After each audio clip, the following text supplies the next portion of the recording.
everyone, and welcome to episode 131 of the This Old Knit podcast. I am your host, Nina, otherwise known as Ine, on Ravelry, Instagram, and Pinterest, and you can find show notes for this episode and all corresponding numbered episode threads. All corresponding episodes on their numbered thread on the This Old Knit Ravelry group, or starting from last episode, you can also find show notes in the down bar of the YouTube episode. So welcome to any new viewers and welcome back to any returning viewers. Thank you so much for taking the time to check out my little corner of the internet. And yeah, it's been, I think, 3 weeks, maybe 2.5 weeks since I last podcast, and I have a lot to show you. I have all of the prizes out that I drew from last time. I was waiting on one final winner to contact me, and she did a couple days ago, so I got that prize package out yesterday or the day before. It was the day before. So everybody should be getting or has already received those prizes, so I feel good about that. Usually I'm a little bit delayed on sending stuff out because I draw things, but then getting to the post office, and especially with the pandemic, it's a little bit more challenging to go to the post office, but I did manage it, so everything is on its way to all of you. Just a reminder for knit-alongs, I am running 2 year-long knit-alongs. One is the Stash or Shelf Challenge, and that is to knit, crochet, weave, or spin with something from your stash, or to make something from a periodical or book or pattern you already owned prior to January 1st of 2020. This is my second year of running that cal. Seems like everybody really enjoys it, so I do think I'll probably do it next year as well, if you all want to. And then my other year-long knit-along that I'm running is the Mohohi Cal, so it's make anything that is an Andrea Mowry or a Joji Locatelli design. They have a lot of different types of garments. They've got shawls, they have socks, hats. Joji also has some fingerless mitts that were in one of the Pom Pom Quarterly magazines. So yeah, good wide variety to choose from. Not a ton of people are participating in that cal, so your chances of winning a prize are really good. I draw prizes quarterly, and then I will draw a grand prize winner for each of those at the end of the year, so probably in January. So still plenty of time to enter and participate and finish things and chatter. I know that Ravelry is not the most inclusive place at this point, so I'm also trying to draw from the hashtags on Instagram. And then I will do also a random giveaway off my blog, which is the it's thisoldknit.blogspot.com is the URL. Unfortunately, I've not started a new thread in there, but I plan to. Life got away from me from the last time that I podcast, so I didn't get a chance to put show notes up, but I would like to also do them there. So in the interim, I at least put them on the YouTube episode, and hopefully, going forward, I'll be able to do that as well. So for this week, I've got some finished objects. I've got some sewing finished objects, which aren't with me, but I will insert pictures of them and I'll talk through them. I have some works in progress. I've got some things that I'm planning. I've got some acquisitions, and I have some books that I've read that I'd like to discuss, because I've really started reading a lot more with the pandemic and being home a lot more. And now our library is allowing us to reserve titles and we can go and pick them up, or they do book bundles as well, where you just say the genre you want and kind of some things about books that you like, and they put some stuff together for you depending on the age range, it's between 5 and 10 books. So the kids bundles are about 10 books, and then the young adult and adult are 5 books. So I'm drinking today out of my Starbucks Team Pumpkin Spice Latte mug, and it's got like knitted lettering. My friend Andrea bought this for me last year, so I had one and then it got broken, and she went and bought me another one. So yay, thank you, Andrea. So first off, we can talk about my first finished object, which I'm wearing. This is the Hinterland sweater by Jennifer Steingass, who is Knit Love Wool on Instagram.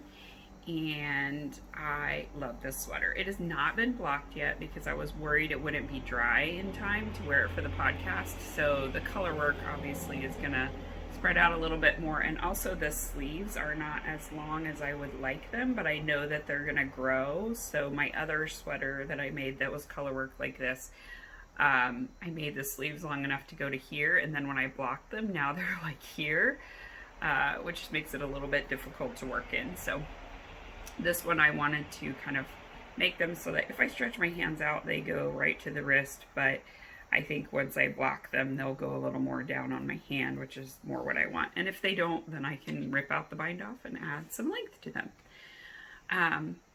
So I will stand up so you can see it.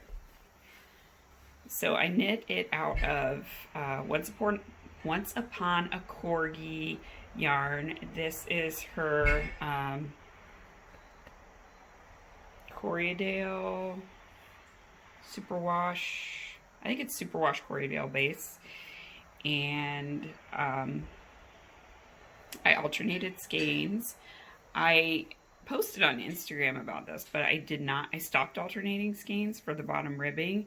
And then when I bound it off and went back and looked at it, it was spiral pooling. So I ripped back and I alternated skeins. So, you know, lesson to me, I knew better and I just cut corners there. So now it's alternated all the way down. I don't alternate skeins in the color work portion because you're sort of alternating skeins anyway, breaking it up with the other color. So the other color is an undyed Cormo from Fox Hill Farms. I bought this at Rhinebeck 2 years ago. It was the first Rhinebeck that I went to. And Kristen enabled me to purchase that yarn. So thank you, Kristen, for showing me the Fox Hill Farms Cormo. They have the best Cormo. So my only modification is that this part, the yoke part, there's actually like little icicles that fall down from this, and it was already really long, so you can see kind of how long that colorwork motif is. I have a little bit of a bat wing going there, which is fine, but it would have been an extra like inch of colorwork, and then I would have been like not able to raise my arms up, so I cut it off there, and it's fine. And similarly here on the sleeves, there was that same kind of icicle motif leading into the trees. So I cut that off as well, just so that it kind of matched, and I didn't make my colorwork portion too long because I already had knit down to here with all of the decreases I needed to make the sleeves fit my arm better. So it ended up that I was kind of here. Sorry, the window's open, so the traffic's going to be a little bit loud. So in order to still get all of the tree and everything, I just started at the tip of the pine tree. So it's got those pine tree motifs on both sides. And the pattern, the only other modification I made is it called for like a rolled cuff. So just, you know, knitting and then letting it roll back in on itself. But I wanted it to stay flat, so I did 2x2 ribbing to match the top. And the pattern has short rows to raise up the back, so you can see there's a little bit more burgundy on the back. I added a little bit of waist shaping because I did the size 41 bust, but that would have been 10 inches of positive ease on my waist, and I didn't want that. So I did some waist shaping just to bring it in and, you know, have it come back out. So that is But I really love it. This sweater is like my favorite sweater. This yarn is gorgeous. Gabby did an amazing job with dyeing it. It is one of her colorways from her ACOTAR advent calendar last year, which I really regret not getting, but I've basically bought all of the colors that I loved in full skeins, so you know, whatever. And I did purchase her Throne of Glass one that she's doing for this year. So that'll be coming, you know, when Advent happens. Yeah, so that's basically all I have to say about this sweater. I want to knit all of Jennifer Steingass patterns now, and I basically own all of her patterns. So I think I have one more on the needles, which is the Garden Gate. But I haven't really done anything on it since the last time I showed it on the podcast. I think I got through the short rows in the back, and I was ready to start the colorwork chart. And then I wound up yarn for the Starfall sweater, which is DK weight. And for that, I'm going to use Cat Eye Winked, which is another ACOTAR color from Gabby. It's that deep navy that I showed last time. And then I'm going to do the contrast with, is it Holly Berries and Ivy, I think, from Moonstone Dye Works. And that was Tommy's Christmas colorway last year. And then I'm going to hold it double with some mohair that's England Times from Gabby, Once Upon a Corgi. So I think that'll be really pretty, and it won't be quite like cream. It's more of like pinks with some greens and stuff. So it'll be kind of interesting with that navy. So yeah, that will be my other Jennifer Steingass. And then I finished another sweater, which I have finished object pictures. On my pattern page, I posted some on Instagram, but I didn't show it completed on podcasts, so I will now. So this one is the As You Like It sweater, and this pattern is by Sally Jane Cameron. It is a top-down raglan pullover with some like garter stitch triangle patterns on the sides, and she released a cardigan version of this as well recently, which I snapped that pattern right up, and I need to plan for what yarn I want to use, but I definitely want to knit it. This is my second one that I've knit of this pattern, and I really like it. So I used Once Upon a Corgi and Pumpkin Throne, Woolen Vine yarns on her Blitz base in Grimm, and then Woolen Vine yarns on her Volca base in Pumpkin Kombucha. And this was a gift from Kristen at our first Rhinebeck when we met in person. This one is a skein I got from New England Fiber Festival, and Gabby and Tanya and Kristen and I all hung out at that NEF. And then this is leftovers from my Half Moon Oracle shawl. So lots of memories knit into this sweater. I did run out of the Pumpkin Kombucha because I used it on another sweater as well. And all I did was I just started the ribbing for the bottom with Grimm. And I think it matches up pretty nicely with the sleeves, because I also did a large ribbing of Grimm, so I think it's fine. So it just looks like, oh, I got to the length I wanted, so I wanted to do the ribbing all in the same color. So there you go. It fits really well. I think I did the size 38-inch bust.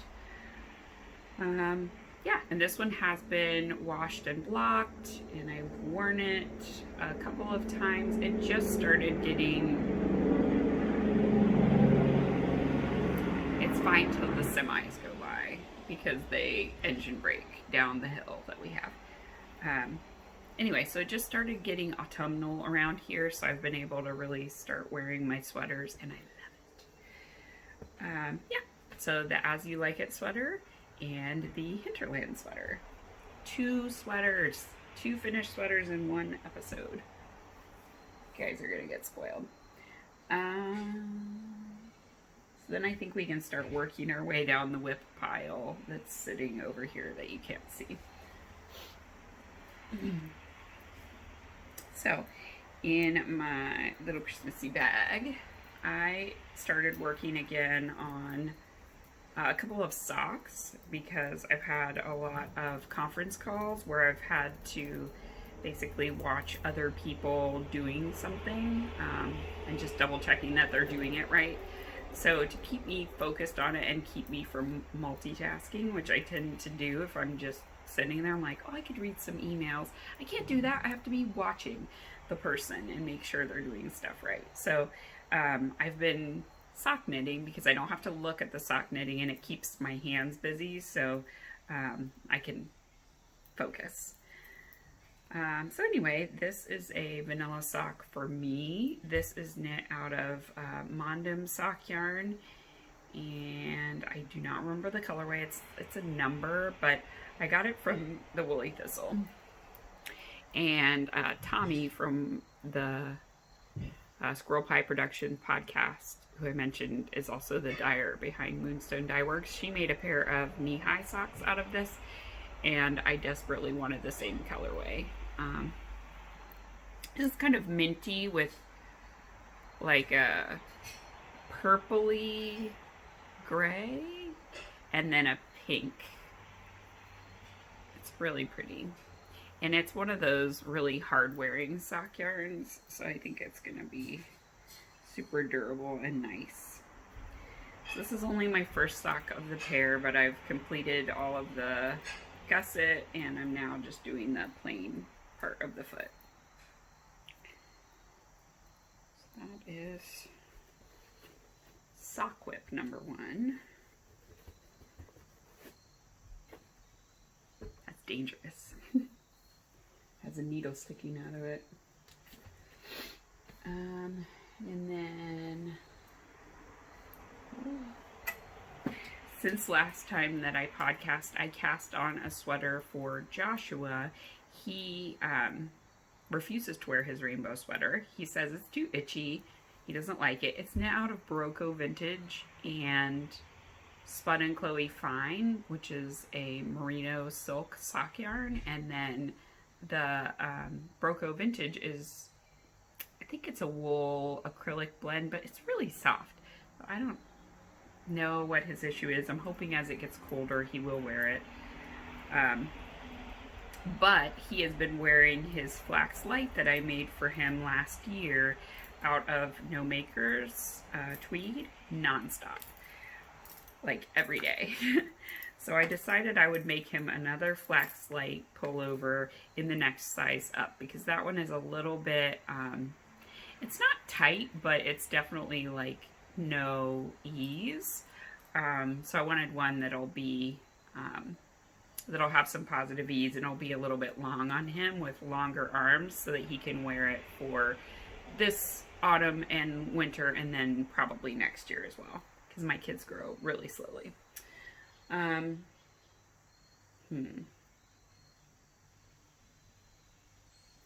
don't think I have it to compare, but this is the size 6 to 8, and I think I made him the 4 to 6 last time. So it's a pattern by Tin Can Knits. It's the Flax Light pullover, and I had ordered another skein of pumpkin kombucha from Kristen, thinking I would finish out that sweater, but I think I got one of the prototype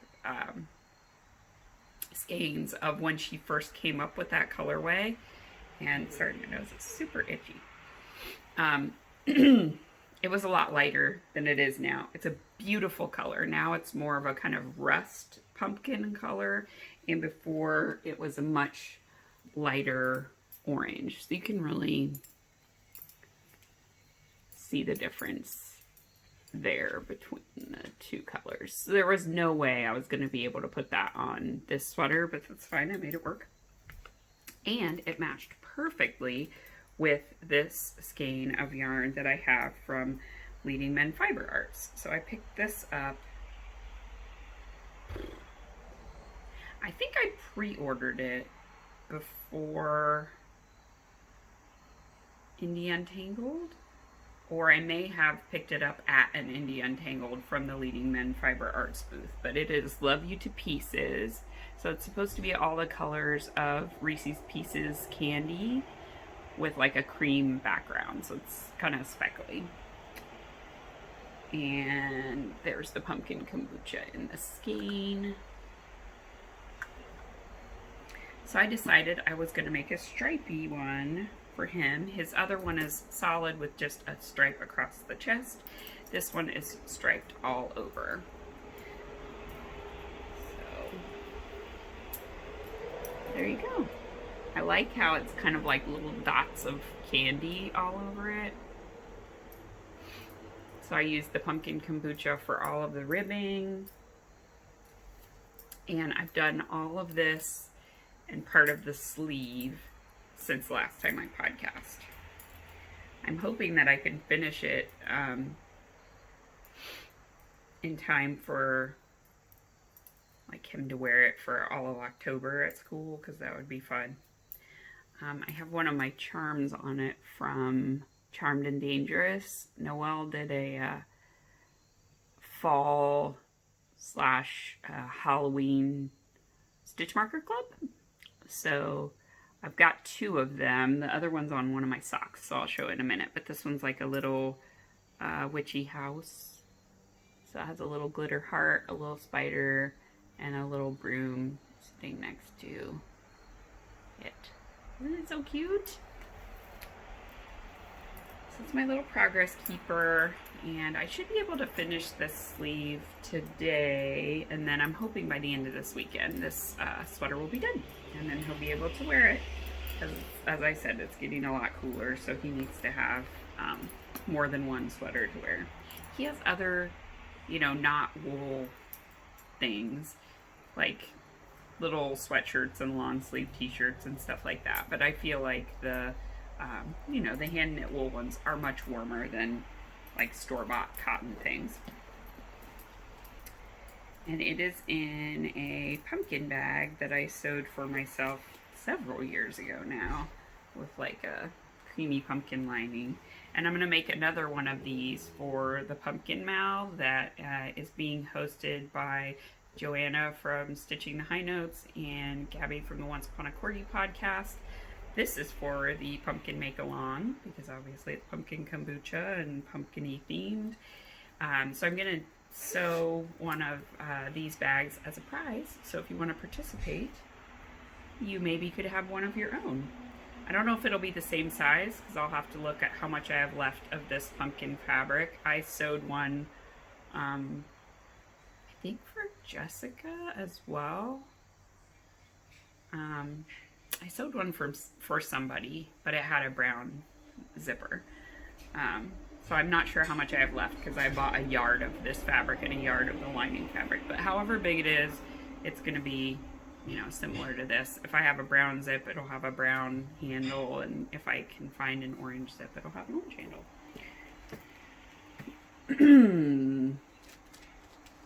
Alright, whip number 3. These are socks for Josh. So I finished the first sock. Again, like I did this yesterday while being on conference calls. So this is her Corriedale nylon sock base. It's different than this one, because this one is, God, I really have to figure out what this is, because I feel like it's not the same as this one. This one I think is the Isaac base. It's gonna bug me. But anyway, yeah, this one's a different base. So this is the Dark and Stormy colorway. And I have another skein of this yarn in the Because Pumpkin Spice colorway, and I want to finish these socks so that I can cast that on and maybe finish it for the pumpkin mal, and then Josh will have more socks. Here's my other stitch marker from Noelle's Club. I gotta cover my face a little. It's a cute anthropomorphized tombstone. It's a fun little Halloweeny marker. So that's my first sock completed. I used 72 stitches, and you know, it's your own vanilla recipe to make it fit, but I just make sure they fit his feet. So he tries them on throughout the process. I cast on the second sock yesterday. I haven't got very far on it, but I always try as soon as I finish the first one to cast on the second one immediately so I don't get second sock syndrome. I still have plenty of yarn, so should be no problem to finish them in that. I also have a project bag cut out for me out of some R2D2 fabric where he's like in different costumes and stuff, so I'm gonna sew that up today as well, because I need a Halloween bag and I need more sweater size bags. Like, I have a lot of these because this is what I sewed when I started sewing project bags. I sewed a lot of this size, which is great for 1 to 2 skein projects. You could fit a shawl in here, a hat, or socks, but I'm mostly knitting sweaters now, so a lot of my project bags aren't big enough. And then this guy is a test knit for Tyne, who is the Cleverest Stitch on Instagram. It is a shawl. It's a crescent shaped shawl. I always have trouble saying crescent shaped shawl. I want to say crescent shaped shawl. And it is out of Knit Picks Capretta. This one is the Knit Picks Capretta, and then the other one is Knit Picks Stroll yarn. It's in a discontinued colorway, I think, because I don't see anything gold like this anymore. I'm making this for my niece for her 18th birthday, which is this year. And I have almost finished this section. There will be one more section of this stripy stuff, which you work to kind of keep that crescent shape, and then it finishes off with a big section of the gray, which I wanted to kind of favor the gray in the shawl, and I thought having the gray on the bottom was a good idea. It has a picot bind off, or it calls for a picot bind off, but I don't think I'm going to do that because my niece is not a super like frilly kind of person. So I think she'll appreciate more just like a clean edge. And then this, since it's crescent shaped, can be worn more like a scarf or a shawl if she wants to do that, but gives her more options than if it were, say, like a triangular shawl. So yeah, it's going really well, and I believe the pattern is going to come out October 16th. So if you want to find out more, you can follow the Cleverest Stitch, and she'll post when the pattern is available for purchase.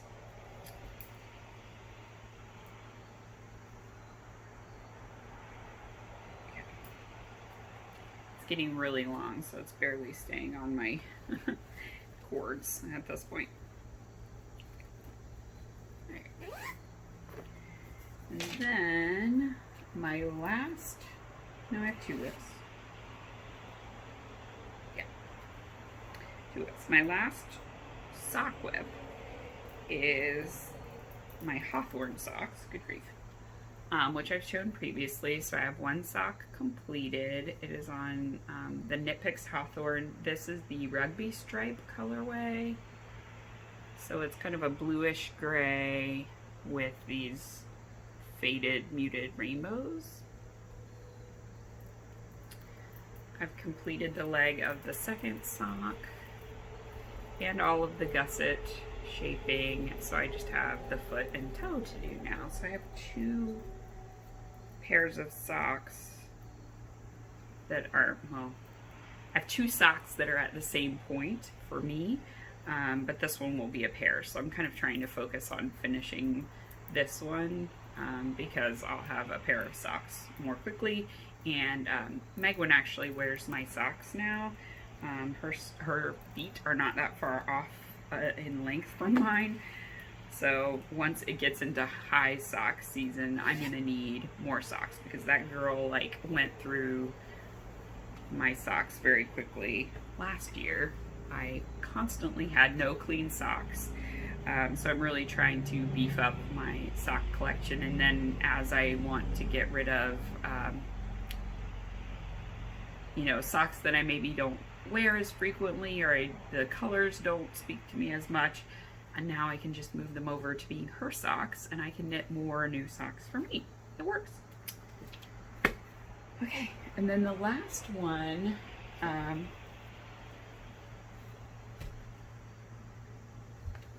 is my Warm and Cozy yarn from Once Upon a Corgi. So I've shown this several times, and it has now been 2 sweaters that I have ripped out. First, it was the,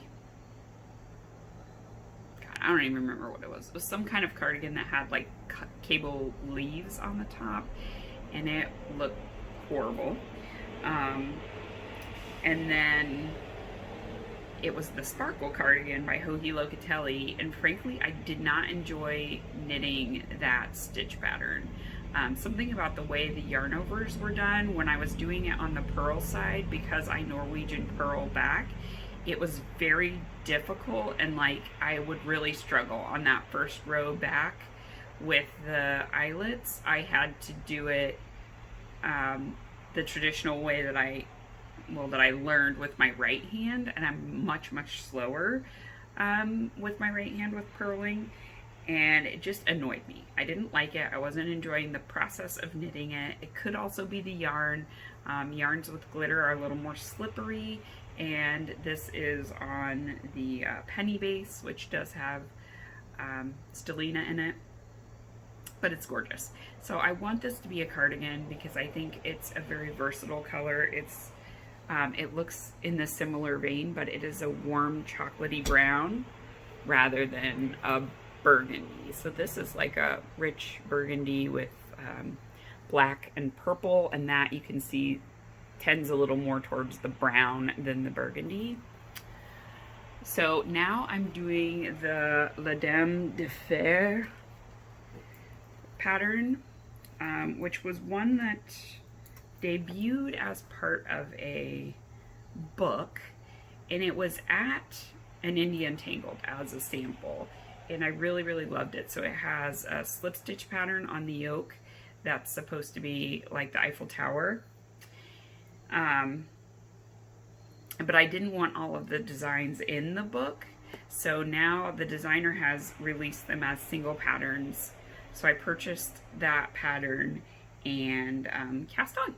So I cast on for this yesterday. So I finished the neckband, and now I'm going to start into the slip stitch pattern for the yoke. I feel good about this choice. I think this is the one that's going to work for this yarn, and I'm perfectly fine with, you know, ripping and reknitting. It's holding up really well through all the ripping and reknitting. So it's this is the yarn with a little piece of thread. Like I said, it's on the penny base, so it's like a coppery stellina, and it is a warm chocolatey brown by Once Upon a Corgi. And I have it in my fun s'mores bag that Kristen sewed for me for a birthday gift, and she is now going to be periodically carrying project bags in her shop. So if you have seen bags that I've shown that Kristen has made me, and you have wanted one of your very own, she's now making them. Not this design, but I think they have like drawstrings on them. the ones that she's making now. She just put out a picture in her most recent newsletter. So if you sign up for her newsletter, you can see what she's going to be carrying. But, you know, they're very nicely made. So that is in fact now all of my whips. And then in terms of next projects, I'm going to be casting on, yes Diane, I kept this Finch bag. I'm giving away all the other ones, but I love this one way too much. So I'm going to be casting on the Junction sweater by Andrea Mowry, and it is the pullover version of the Vintage 83 pattern that I finished and showed on the last podcast. The difference is that rather than having that, gosh, what's it called?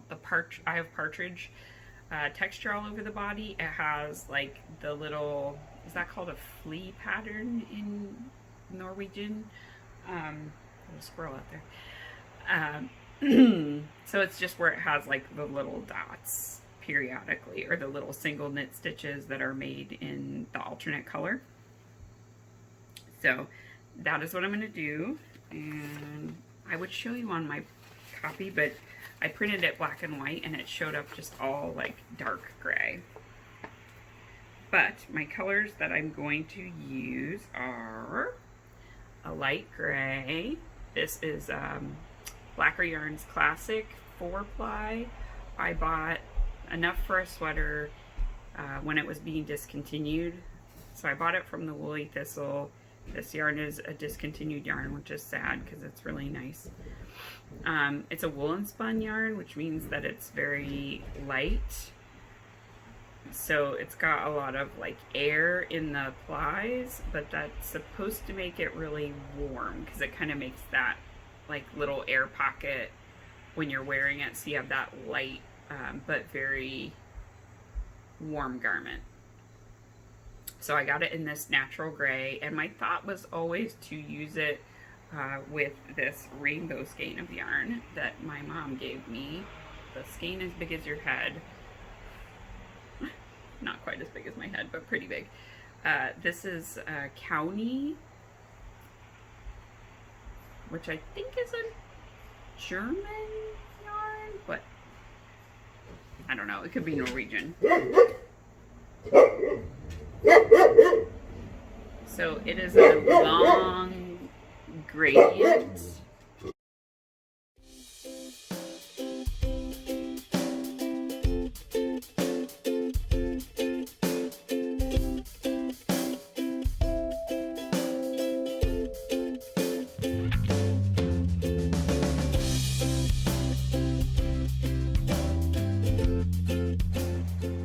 Anyway, doggy barking interlude complete. So this is going to be the contrast color, and it has that same brioche yoke, and then, like I said, the all over flea pattern on the body. So I think it's going to be really cool. I mean, it's going to be awesome. Okay, so that is going to be my cast on October 1st. Because the Woolly Thistle is running a sweater cowl, and last year I made my Vinterfjell for that sweater cowl, and so this year I'm going to make the Junction sweater.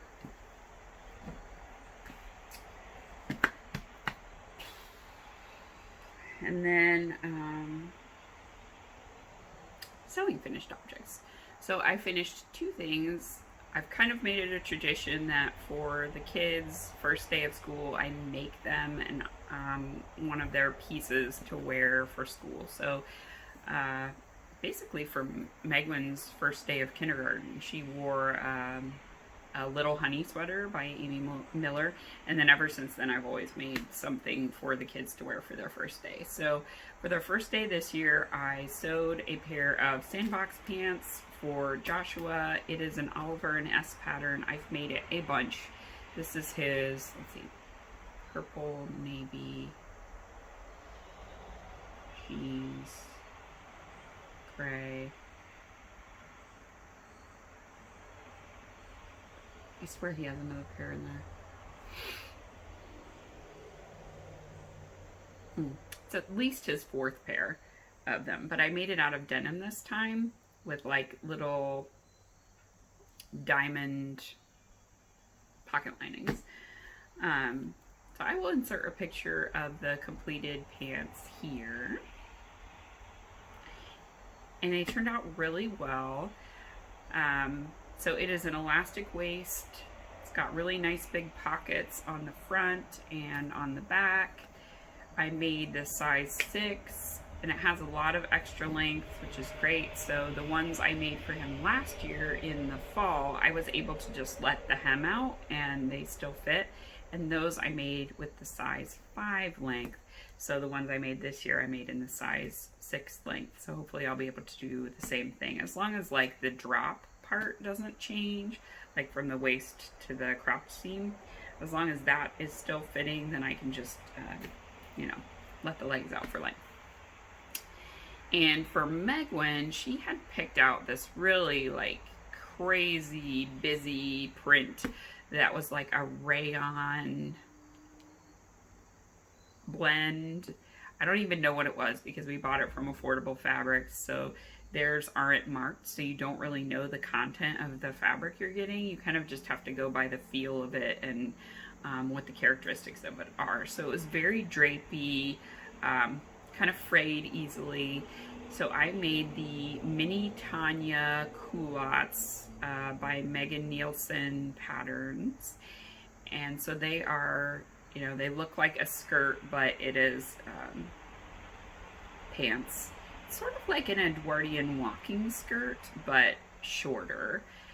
I did not put pockets in, but I'm making her another version that's in like a heavier, more like a pants, like a dress pant material. And that one I'm going to put pockets in. But the first one I did not put a pocket in because I was frankly at that point rushing a little bit. However, I did, God, our neighbors have this really, really loud, like, motorcycle-y vehicle thing. Anyway, I did serge all of the edges, and that made it so nice for the finishing because it's that, like I said, rayon fabric. So rather than having to do enclosed French seams, I was able to just serge all the insides and do it really quickly. And everything is enclosed and nice. And she really loves it and has worn it several times. So I will insert a picture of her completed culottes here.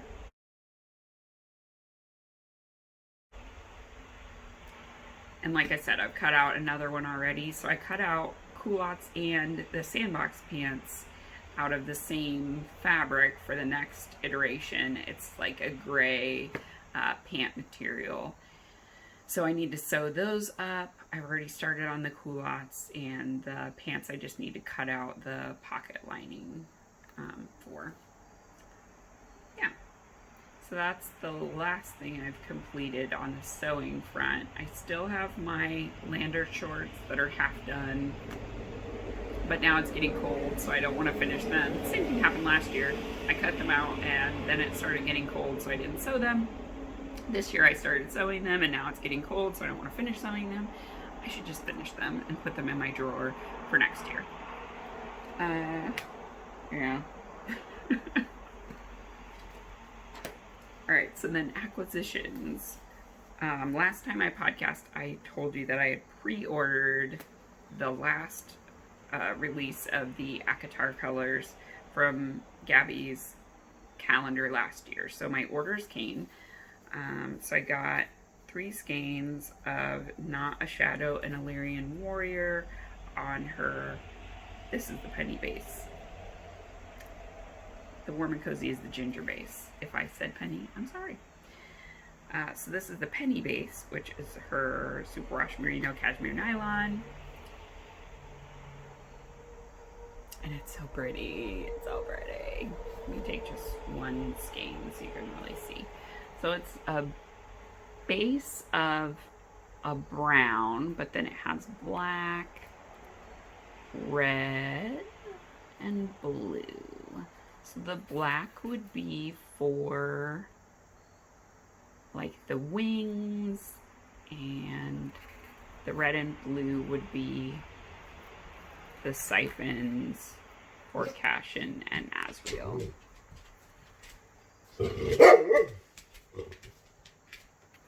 This is an Ada Interrupted podcast.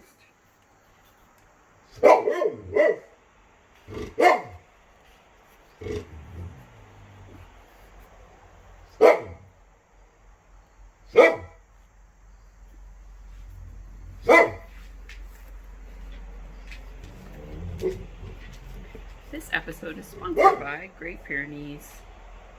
For all of your barking needs. Ada. The squirrels are scared of you. They're very scared. So scared. You're a good girl. Thank you. Thank you, good girl. I feel so safe. Yes.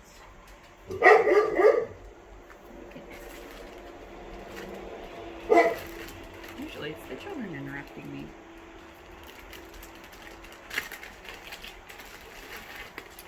And the other one I got, unfortunately, the DK was not a choice for this update.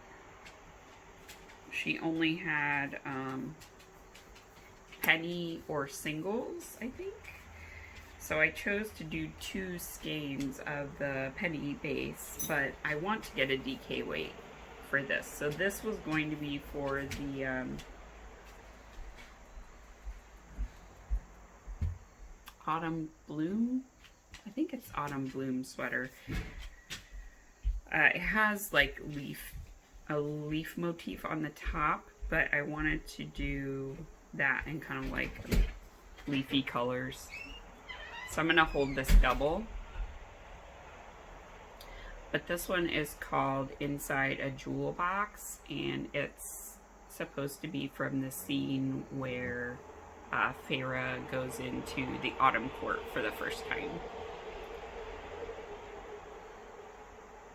Or the Autumn Court lands for the first time.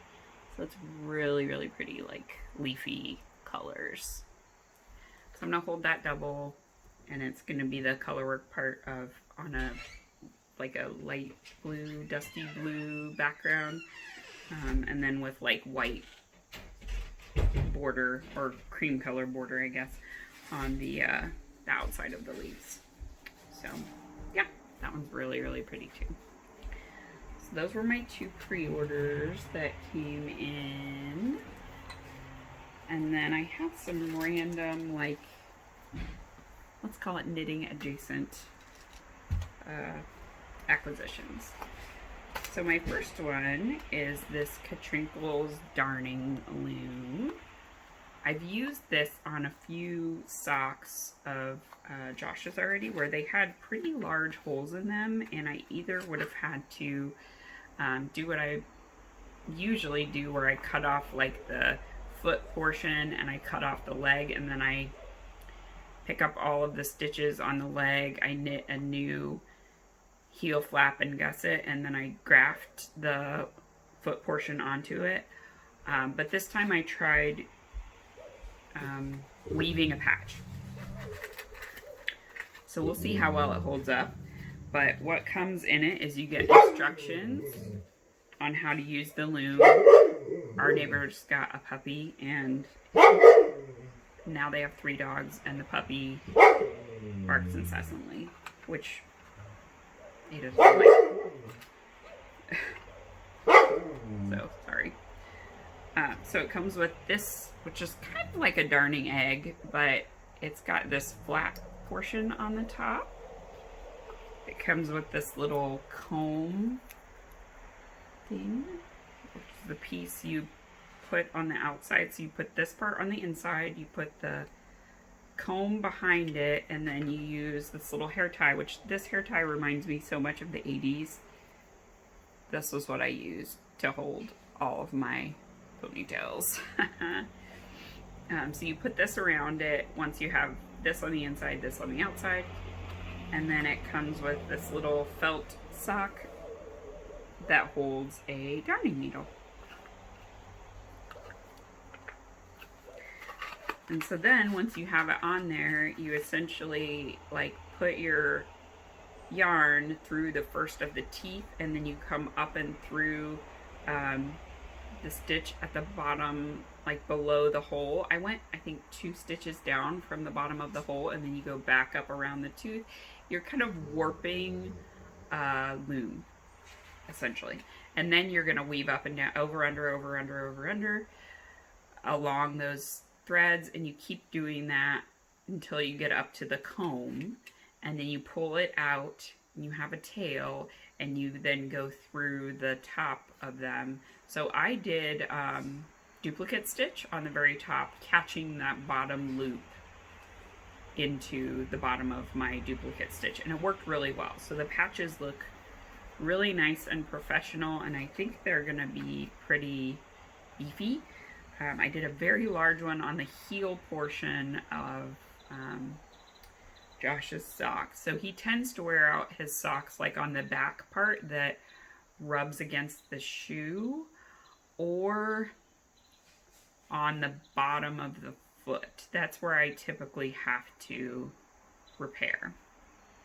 I did have one that was up on the leg portion, so I'm guessing he must have caught on something, because that's not typically a part that wears out. But that was the first one I did, was on the leg of the sock, and then the other one I did was on the back of the heel. So I will insert a picture here, and you can see like it makes a really nice little square of woven fabric. On one of them I did same yarn. I did have the same yarn. It was some footsie yarn from Bull and Vine Yarns in the Captain Swan colorway, but obviously the socks have been washed a bunch of times, and that was, you know, the yarn just dyed and never washed or worn. So over time it'll fade and match. And then the other one, I didn't have anything that was the same color, because I used some yarn from, I don't remember even. The colorway was Ironstone. I don't remember the name of the yarn company, but it was not good yarn to use on heels and toes. So I replaced it with some footsie in Dirty on Purpose, again from Bull and Vine Yarns. So that's what the patch is. And it's kind of a mottled gray and brown. So it does show up a little bit more, but again, it's on the heel, so who cares? It doesn't have to match exactly.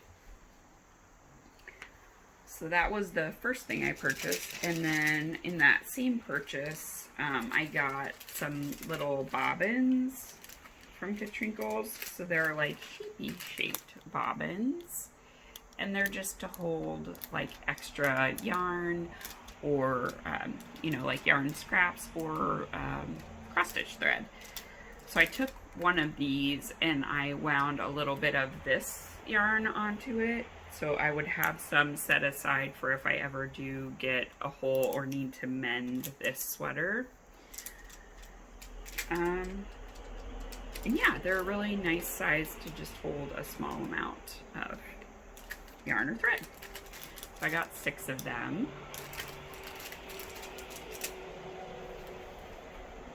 And then, because I'm starting to do a lot more reading, I've noticed that I had a need to have bookmarks. And so I found these on Etsy. They're from Alcese's art. She is a Spanish artist, and she had a night court set of bookmarks. Let me take them out of here so you can see them better. They're essentially like two-sided, and they fold up and over your page, and they have magnets on them. So here are the ladies. You've got Feyre, Morgan, and Amryn. And I love Amryn's little glass of blood. They're so cute. And then the guys, I've been using the cash-in one. There we go. We've got Rysand, Azriel and Cashin.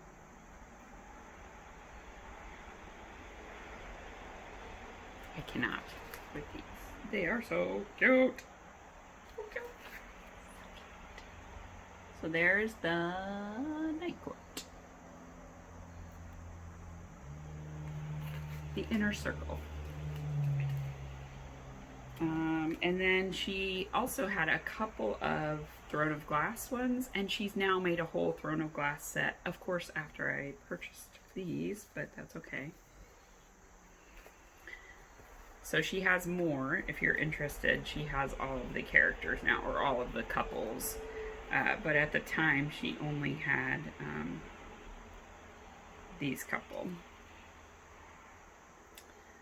We've got a super fun little Manon and an Aelin.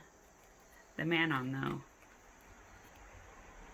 you can see her croaking cloak and her cool little hair braid. The Aelin is the same on both sides, but the Manon is not. So she's in her witch leathers. So cool. So anyway, I'll put a link to her shop. They're very nicely done. They came in a nice pack so that they didn't get folded. They had to travel a long way from Spain. I had to order a replacement Cashin because Joshua ripped one of his legs off the very first time I used him. He played with him while I was outside and then hid it. And I found it, but I couldn't find the leg. So I ordered a new one. But I do still have the other one. So those are my bookmarks. Okay. And then, here's a card.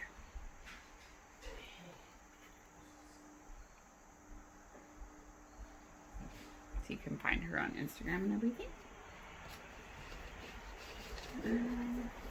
And then sewing related, LDH Scissors had a seconds sale. And I saw it on Instagram because I follow them on Instagram. So they are a Canadian company that makes really nice scissors. So I got a pair of their prism shears. Got a little bit of stuff on them. And really they just have like a couple of scuffs on them. So, you know, they said like the scissors are still perfectly fine. It's just cosmetic for what they wouldn't sell them at full price. So there's my prism fabric scissors. They're pretty big. They're really nice and weighty, and they come in super nice quality boxes. And then I got a pair of pinking shears as well. I didn't have any pinking shears, and I've really noticed that I didn't have them, so super nice. So they came all nicely oiled and everything. You can see the one little scratch there. That's why they were selling it for less. I think I got like 40% off for these, and I've wanted some for a while, but I just couldn't justify buying them. When they were 40% off, I was like, fine, cool. I'm probably going to scratch them anyway. So that is my scissor purchases. And then the last thing I got, which again, I've been thinking about for a long time. I talked to Gabby about this at the very beginning of quarantine, and I've been kind of holding off on it and holding off on it, and I finally was like, nope, I'm going to do it. So I got an Eel Wheel Nano. So it is a tiny 3D printed electric spinning wheel. So I got the purple version. I haven't tried it out yet. I just haven't had the time to sit down with it and do it. But I have watched the instructional video on how... It's been a while since I've spun on a spinning wheel. So I did take classes when I still lived in Ohio. I took some classes at our local yarn store on how to spin with a spinning wheel. And I learned how to do it with a shocked ladybug. It was like a 3-hour kind of intensive spinning class on a weekend. But I've never spun with an electric one, so that'll be interesting to see. I've mostly done drop spindle spinning, but I think that's kind of good because you really learn a lot about drafting and taking your time and learning the technique there for drafting. So, yeah.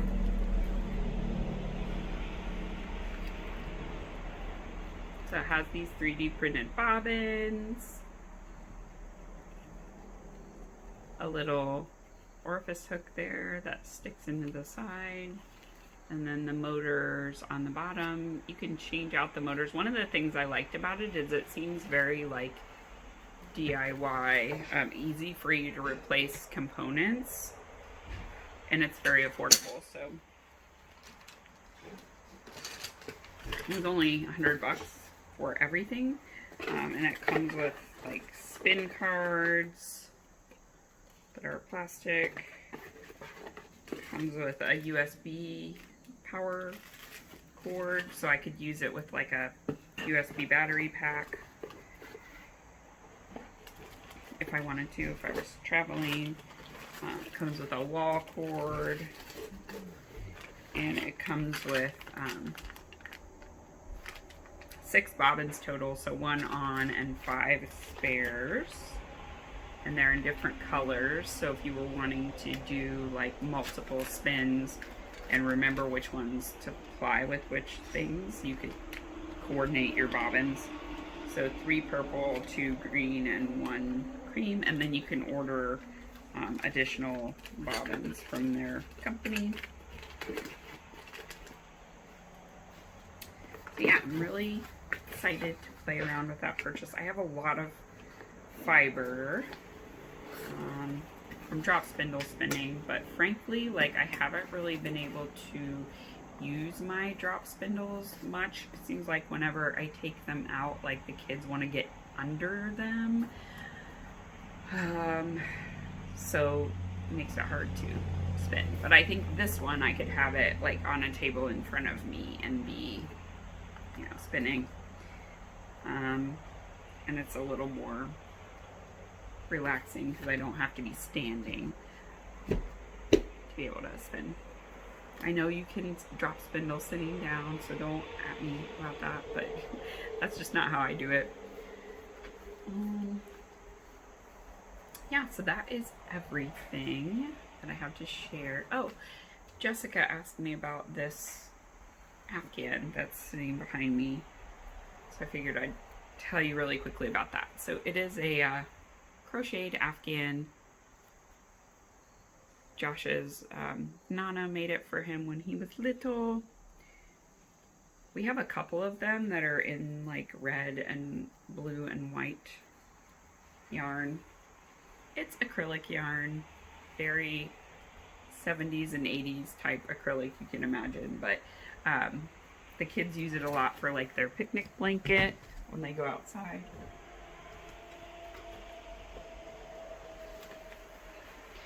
So it's nice to have ones that we're like not too precious about in terms of letting them go out and being able to just chuck them into the washer and dryer. So that is what that is. And before I forget, before I go into books, I do have a knit along that will be starting mid-October. I think we're talking about like October 15th, and it's going to run through January, and it is the Unicorn Along, and I'm co-hosting it with Meg of the Bad Wolf Girl Sits and Knits podcast and the dyer behind Bad Wolf Girls Studios. So it is essentially anything unicorn themed, narwhal themed, using unicorn like colorways, probably catacorns would also be qualifying. Essentially, if it is a unihorned animal, I'm gonna say it goes. So if you crocheted like a dog amigurumi and you put a unicorn horn on it, that counts. It's a unicorn. The point is, it's gonna be magical and fun, and it's gonna be low key. So Meg has, I think, 2 sweaters coming out that have like unicorn colorwork. So she has the adult size and then a child size. I'm gonna knit the unicorn in the child size for Megwin for sure. And let's be serious, I'm probably gonna knit one for me as well in the adult size. So that's something you could do. Like I have some Last Unicorn yarn from Kristen, so I may knit with that. That would count. So yeah, low key, guys. That's how my knit alongs are. And it's a make along, so I think if you wanted to sew something with unicorn fabric or cross stitch unicorns as well, that's fine too. So they all qualify. So let's have fun and make magical things through the end of the year, because 2020 needs some freaking magic in it. All right, so books. In terms of what I've read, I have reread Crescent City by Sarah J. Maas.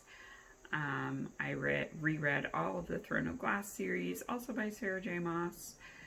And I started reading the Infernal Devices series. I finished reading the Infernal Devices series by Cassandra Clark. Those were given to me by the library in a book bundle, and I absolutely devoured those books. So it starts with a book called Clockwork Angel, there's Clockwork Prince, and then Clockwork Princess. So good. I read like one a day, and they are 300, 400 something-ish pages. So I've completed that, and it's like the prequel series to this series, which is called The Mortal Instruments. So this is the first book that I'm on from that series, and it's City of Bones. And the Infernal Devices is set in like the 1800s-ish time frame. And this one is set in like current times, so the 2000s. I don't know that it's like the 2020s, but it's the 2000s. So modern in terms of like they have computers and cell phones and all of that stuff. So yeah, so far I'm enjoying it. I'm about halfway through. This is the one-legged cash-in that's in there holding my book, but you can see that's basically, you know, what you do with it. So it's nice to have some bookmarks to hold their place. I really, really like her writing style. It's very engaging and interesting. Definitely page turning, obviously, since I seem to be reading through these books at a rapid pace. Let's see, what else do I have in my book bundle? I have Stardust by Neil Gaiman. I have the first of the Hunger Games because I've never read that series. So I'm excited to read that series. And then we've got the next in the ACOTAR series coming out in February, which I'm super excited about. And she announced that the next book in Crescent City is going to come out next November. So I have to wait a whole year for that. But I'm glad she's continuing the series. And yeah, no spoilers on that one because Gabby, I know you're reading it, but I love that series so much. The characters are really good.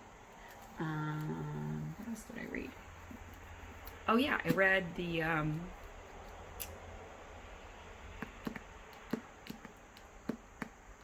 it's like the High Lord series. I'll have to find the author, but I'll put it in the show notes in the down bar. And it was really good too. It'd been a while since I read it, so I forgot the ending, so it got to like break my heart and make me cry all over again, which kind of sucked, but it was good too.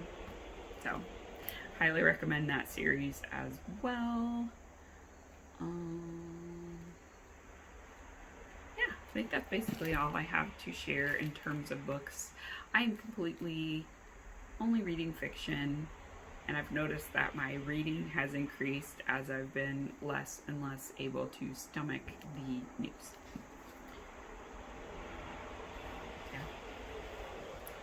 Bad. So I will leave you with that. Please remember to register to vote. I believe that for most states the deadline is like early to late October. For us in Connecticut, I think we can register to vote until the end of October. And then we can request an absentee ballot till pretty late. But, you know, check your state for deadlines for registering to vote and for requesting an absentee ballot or voting early if that's what you're doing. Make sure you vote because this year is very, very important. So with that, I will leave you all. Thank you as always for joining me. Feel free to leave comments on this video or on any of the Ravelry threads. I'm still checking those. You can send me a DM on Instagram. Yeah, thank you all for joining me, participating, and being the lovely, awesome people you are. And until next time, I hope you get to spend some time doing the things that you love, and I will talk to you soon. All right.